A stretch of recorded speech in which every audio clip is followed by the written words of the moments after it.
Last week, Republic of Congo President Denis Sassou-Nguesso attended the second U.S.-Africa Leaders Gathering.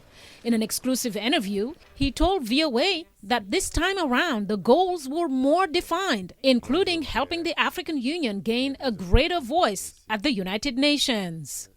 Je donne quelques exemples. Le président Biden. For example, President Biden declared that Africa is certainly going to be a member of the G20. I believe this is a clear orientation that we appreciate. Mr. Biden also declared that in the next few years, America is going to get involved with Africa, finding its right place at the Security Council of the United Nations as a permanent member. The G20 comprises the world's major industrial and emerging economies. South Africa is currently its only African member.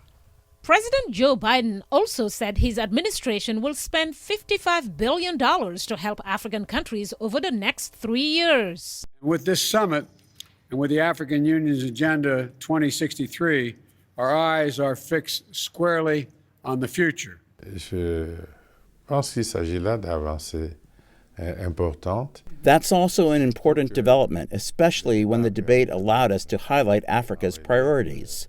President Macky Sall, the African Union president, and all the other leaders emphasized Africa's priorities, whether it's related to basic infrastructure, developing the agriculture sector, digital, education, health, the energy question. The White House said $165 million will be used to strengthen democracy and good governance. Yet some criticized Biden for inviting leaders who have been in power for a long time. U.S. officials said all leaders in good standing with the African Union and the U.S.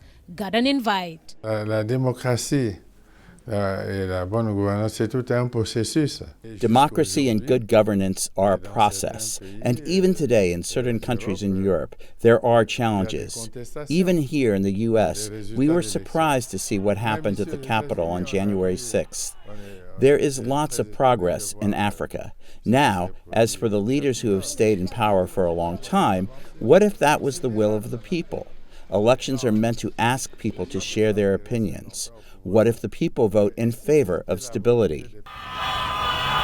Some African countries have seen a recurrence of coups, and in the case of Libya, chronic conflict. Sassou-Nguesso said without peace and security, development can't be achieved. Tant qu'on n'aura pas bien résolu le problème de la Libye, as long as we don't resolve the Libya issue, we won't see the light at the end of the tunnel in the Sahel region.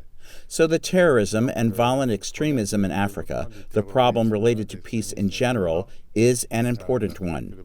As the chairperson of the AU's high-level committee on Libya, we are in the process of organizing a reconciliation forum there.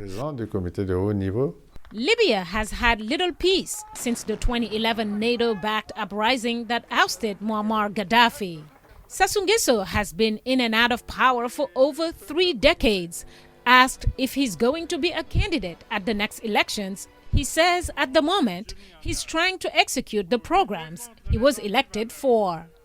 Mariama Diallo, VOA News, Washington.